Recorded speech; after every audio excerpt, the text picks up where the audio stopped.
Bienvenue sur ma chaîne YouTube. Alors aujourd'hui l'idée ce sera d'utiliser le filtre bokeh. Donc voilà, avant et puis après. Dites-moi dans les commentaires ce que vous en pensez. Voilà, avant et puis après. L'idée c'est de rajouter ce filtre, cet effet. Donc si vous trouvez le résultat réussi, je vous remercie de me mettre un pouce vers le haut et de me laisser un commentaire. N'hésitez pas également à vous abonner à ma chaîne pour voir d'autres contenus de ce genre. Je vous remercie et je vous souhaite un bon visionnage. Alors avant de commencer, il faudra vous assurer que vous avez le greffon gratuit Gmic Qt installé. Je vous mets, donc c'est dans filtre, je vous mets le lien dans la description pour le télécharger, donc c'est gratuit avec le lien pour l'installer dans Windows. Une vidéo qui vous montrera les étapes. Alors une fois que c'est fait, on va passer au projet. Donc l'idée c'est de rajouter un peu... alors ce sera le filtre bokeh. Donc s'il y a des photographes, peut-être que vous êtes plus familier de ce type de phénomène.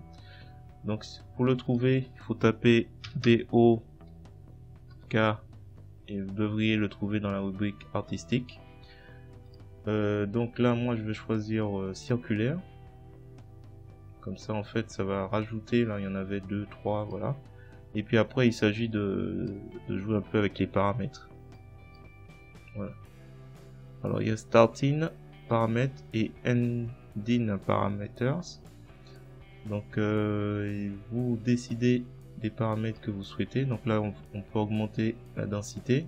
Si j'en mets beaucoup, on va plus grand. Bon. Voilà, il s'agit après de jouer un peu avec les différents paramètres. Donc là c'est l'adoucissement. Je vais ajouter un peu plus. Alors, en ce qui me concerne, si je devais utiliser cet effet, je mettrais au minimum.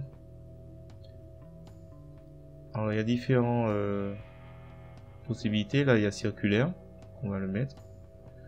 Alors, mode de sortie, nouveau calque. Comme ça, il se passera tout au-dessus. Donc, avant, après. Il est possible après de jouer avec masque de calque. Donc, ajoute un masque de calque. Blanc, et à l'aide du pinceau, donc je mets les couleurs par défaut en cliquant ici. Je peux m'amuser par exemple en m'assurant d'être bien sur le masque de calque et avec une opacité un peu plus importante et une brosse à 25 en dureté. Je peux m'amuser comme ça à alors c'est comment par exemple là. Si je veux passer rond par exemple, je peux m'amuser à sélectionner un peu les éléments qui m'intéressent. Par exemple celui-là qui est un peu mal placé, on peut le retirer. Et éventuellement on inverse les couleurs pour faire réapparaître certains ronds. Voilà. On peut jouer aussi sur... alors, donc là on peut diminuer par exemple l'opacité ou l'augmenter.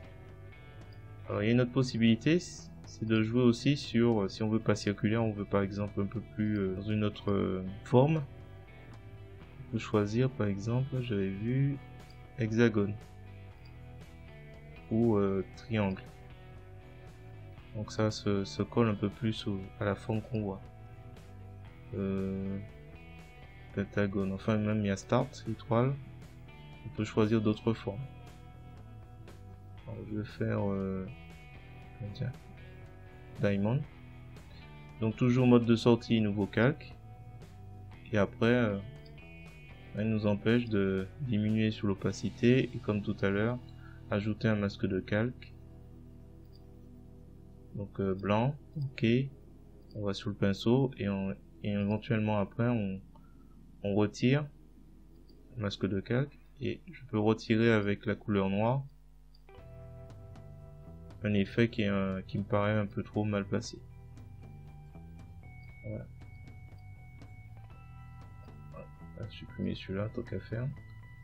Voilà, c'est terminé. Je vais m'arrêter à ce niveau. Donc dites-moi dans les commentaires ce que vous en avez pensé du filtre bokeh. Si le résultat est réussi. Et dans tous les cas, n'hésitez pas à vous abonner pour voir d'autres contenus de ce genre. Je vous remercie, je vous dis à bientôt.